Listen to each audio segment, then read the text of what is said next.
Welcome to the Inspired Show, health, fitness and beyond.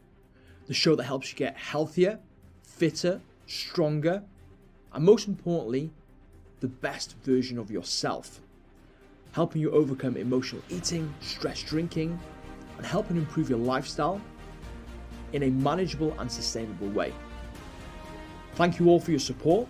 Don't forget to subscribe and hit the like button on each video so we can grow our community.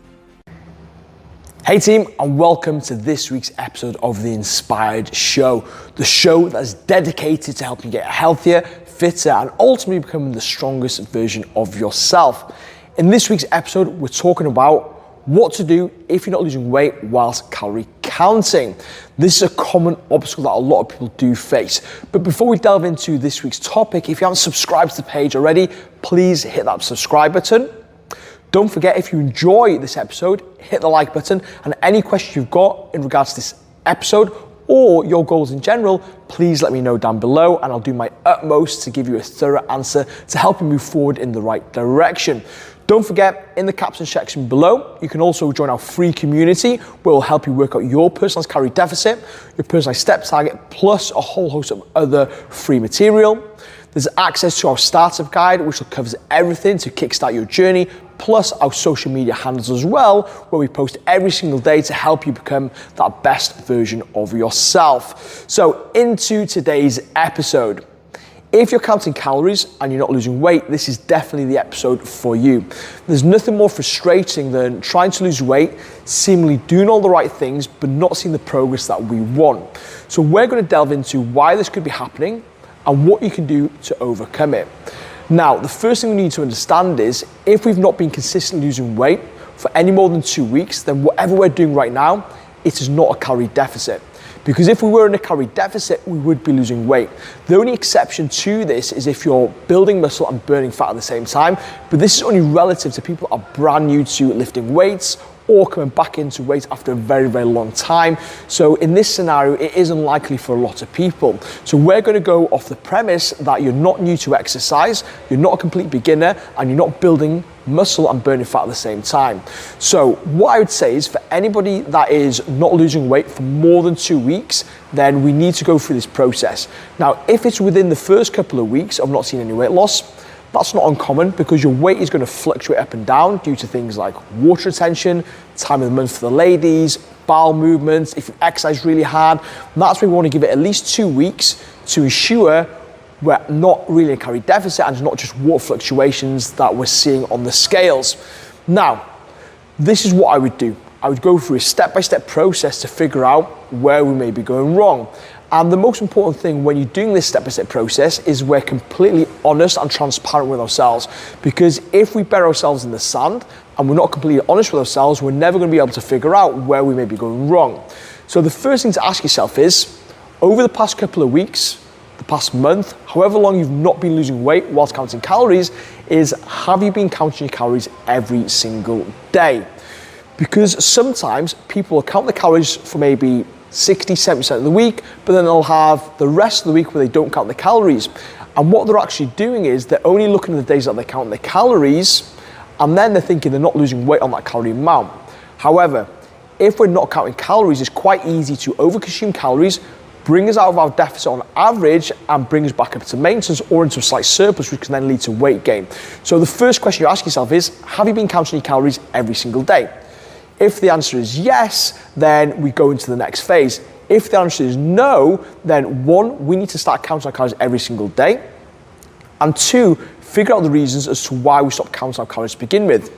Was it because of too much restriction? Was it low motivation? Whatever it may be.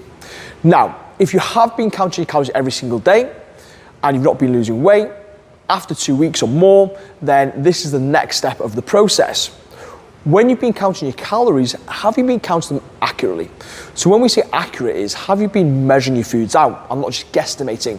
This is a really, really important factor, especially with certain foods, especially foods that are higher in calories and easily overeaten. So these are things like your rices, your pastas, which can add up if we're not measuring them properly, or if we're not measuring them correctly as well, like making sure we're measuring them uncooked and then putting that into the app as a relevant type of method.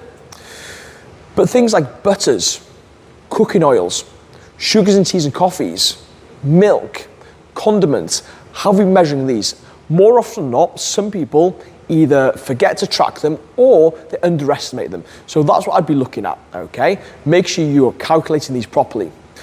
Another thing to be mindful of is, especially for the parents out there, if your children have had any leftovers, have you been picking on those? I'm a sucker for that. So if you have been picking on those, then I don't expect you to go measure out your children's food, but you do need to overestimate it, whatever it may be. So let's say, for example, you had half a fish finger, go into your app and just put in one fish finger and overestimate it just to cover yourself, okay?